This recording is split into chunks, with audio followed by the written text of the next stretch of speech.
Good morning.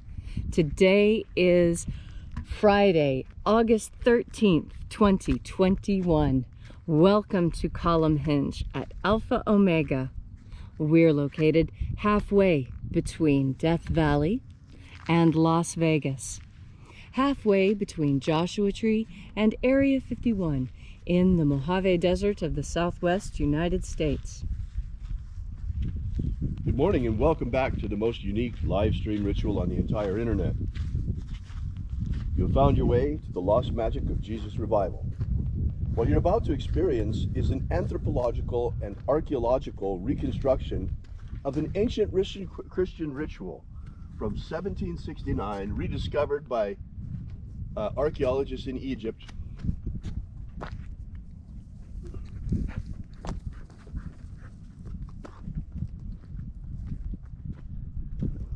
Containing two lost books of the Bible, the first and second books of Yahweh, which in turn contain what purport to be the secret teachings of Jesus to his apostles.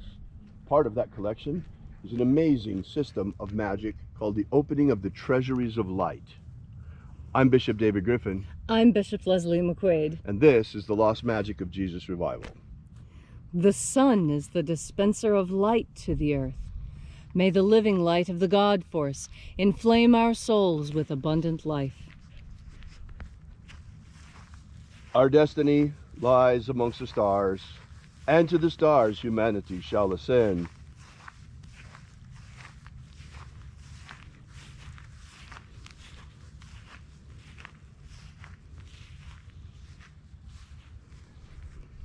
Take a nice deep breath and feel into your body.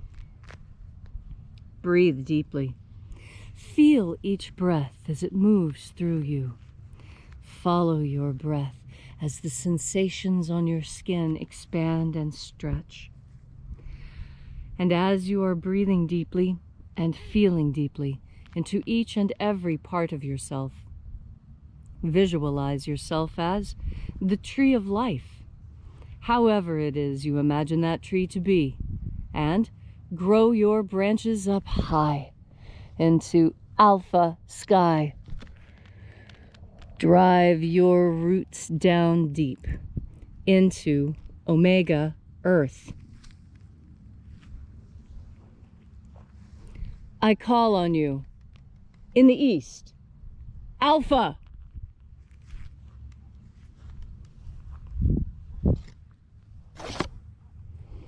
I call on you in the west, omega.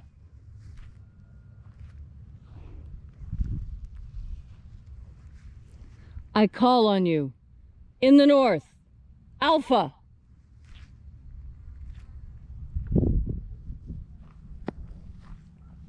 I call on you in the south, omega.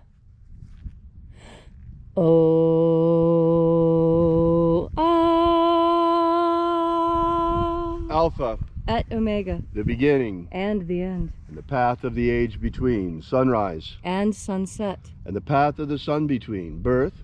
And death. And the path of life between. Alpha. Omega.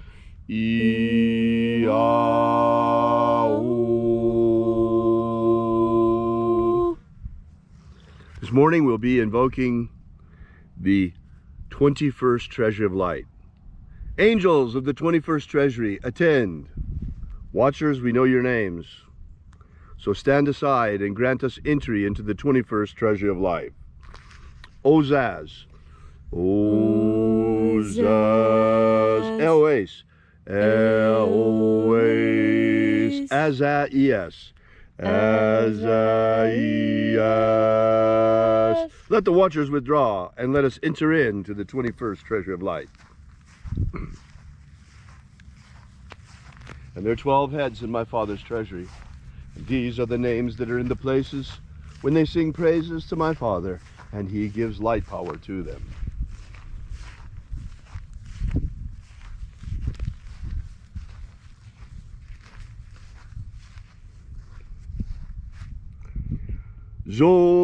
Zozozai.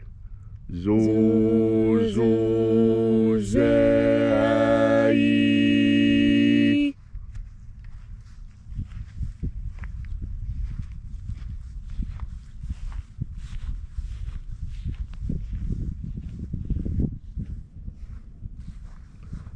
Zohozai.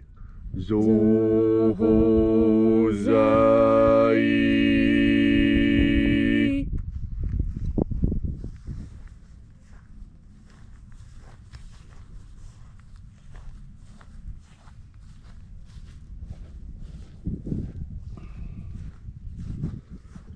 Dozazaksai. Dozazaksai.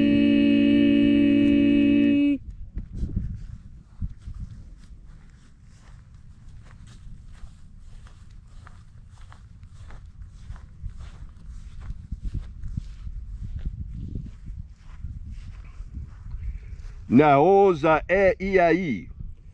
Naoza e iai.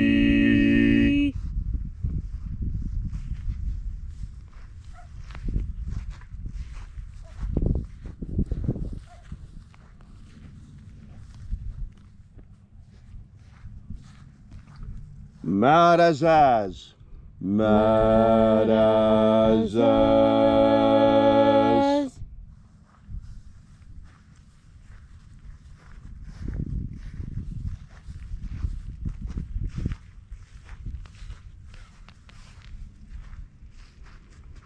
Oz.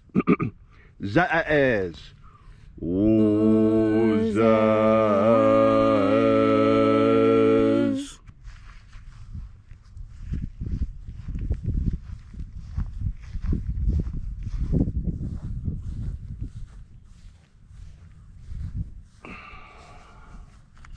Ozaia.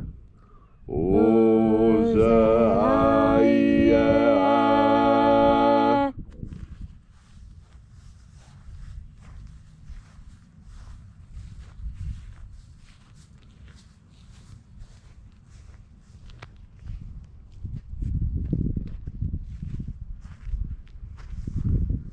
Oza, oza. Oza, oza.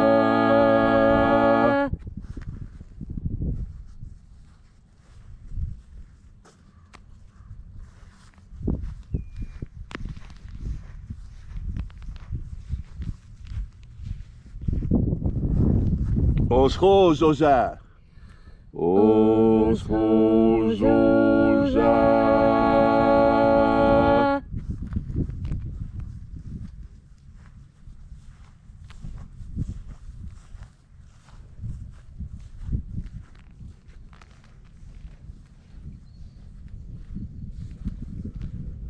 Azaiaos. Azaiaos.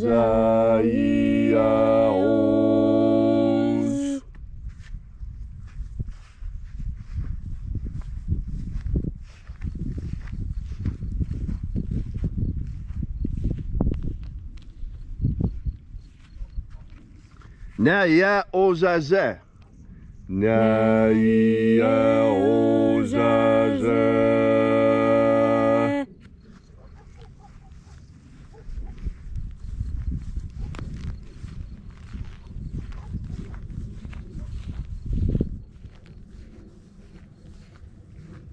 Aenazaz. Aenazaz.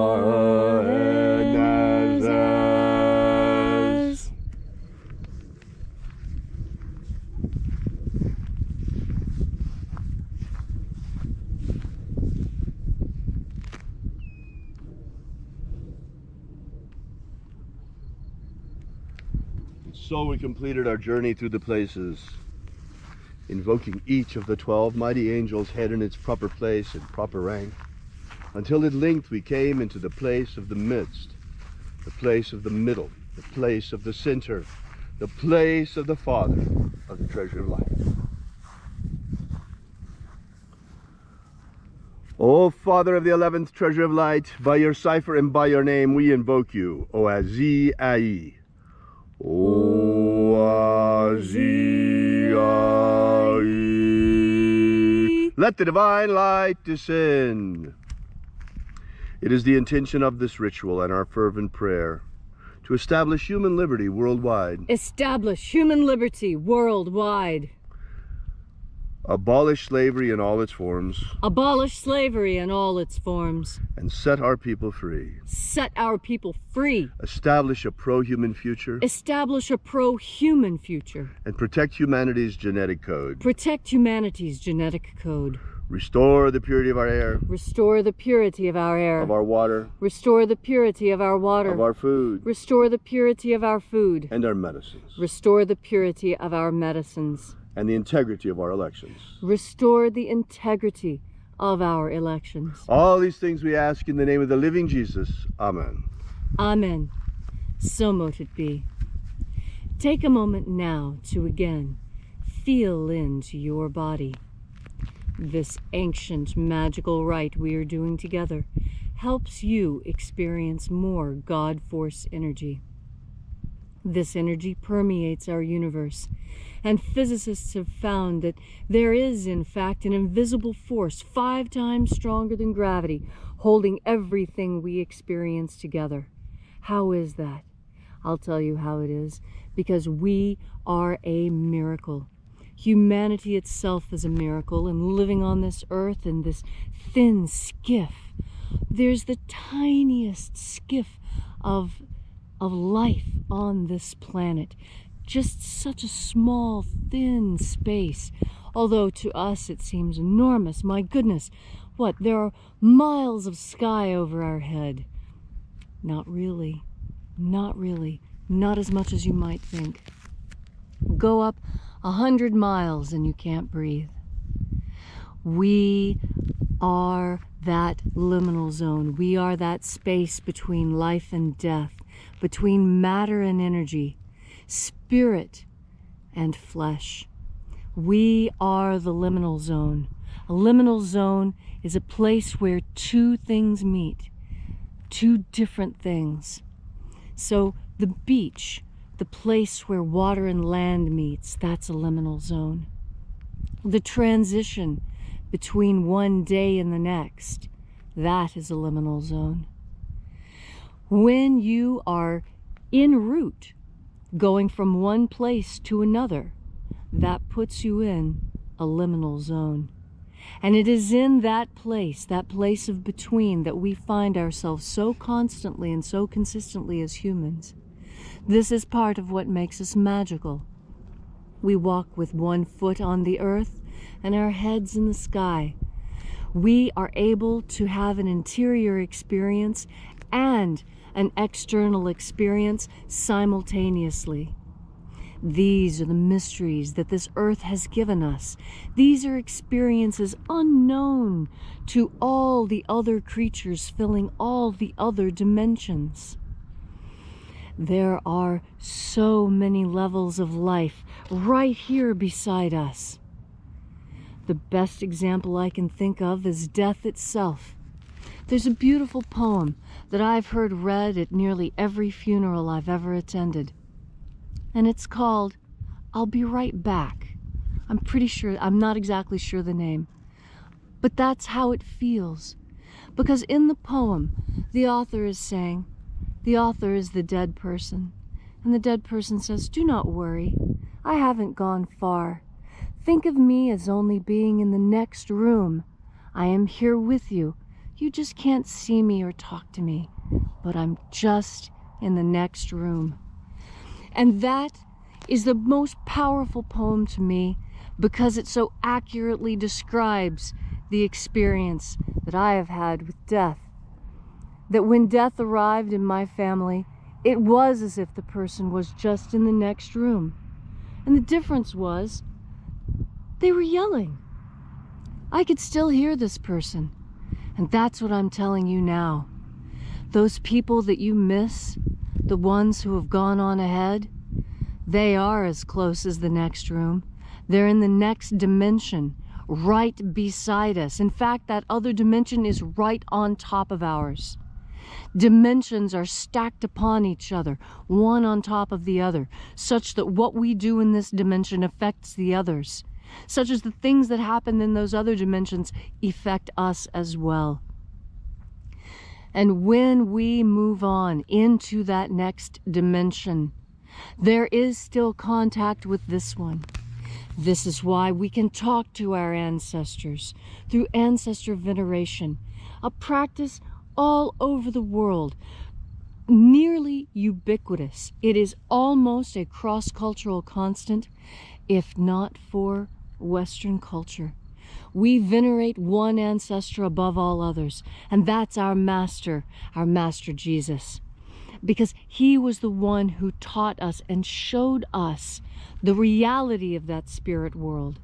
That with enough faith, with enough strength and training, you can reach out into that next dimension and pull things back into ours. That is what Jesus was doing when he brought people back to life. He reached out into that next dimension where our ancestors are and pulled them back into this one. What power! We all have this power. He told us we all have this power.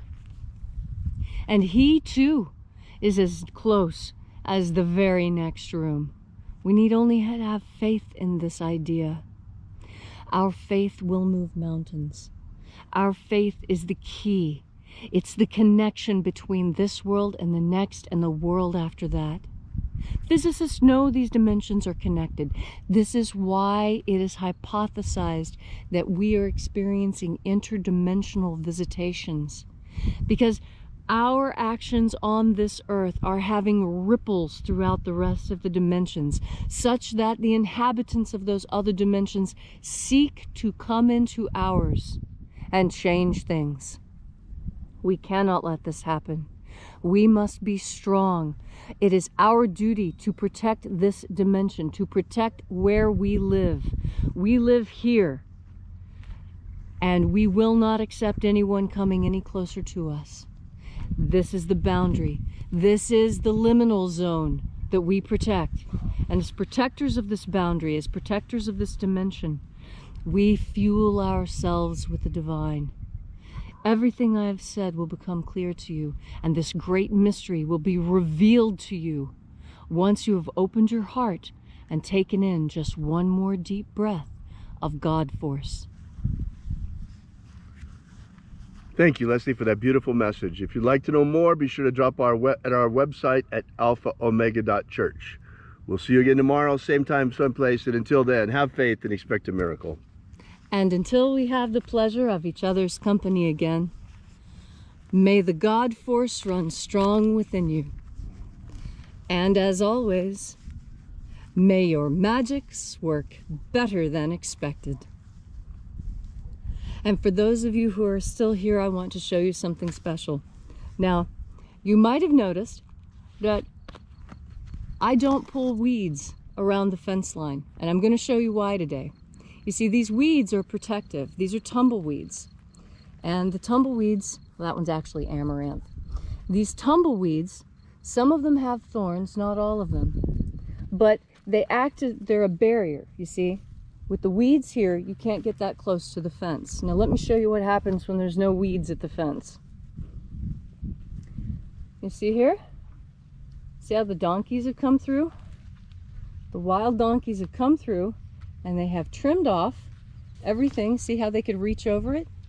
They've trimmed off everything they could reach over. And if you look down the fence line, you'll see that they've nearly torn off the fence. See? Look where they've torn off the fence trying to get down here to the sorghum. Donkeys weigh between 700 and when they're little, 700 pounds, and they get up to 1,200 pounds. They're as big as a car. So when they decide to come through your fence, there's not a lot you can do. I've got these are actually 8-foot poles driven 3 foot in the ground to help stabilize them against the donkeys. So I just thought you might like to see the latest developments, and you can also see that now's the time of year, now that we've passed Lunasa. Lunasa is the holiday when the sorghum goes into tassel. The sorghum's is going into flower now, and pretty soon these flowers will open up, be filled with pollen, and the bees will come and get them. So, yeah, donkeys. You gotta love the donkeys. Well, thanks so much for being here with us. Have a great day.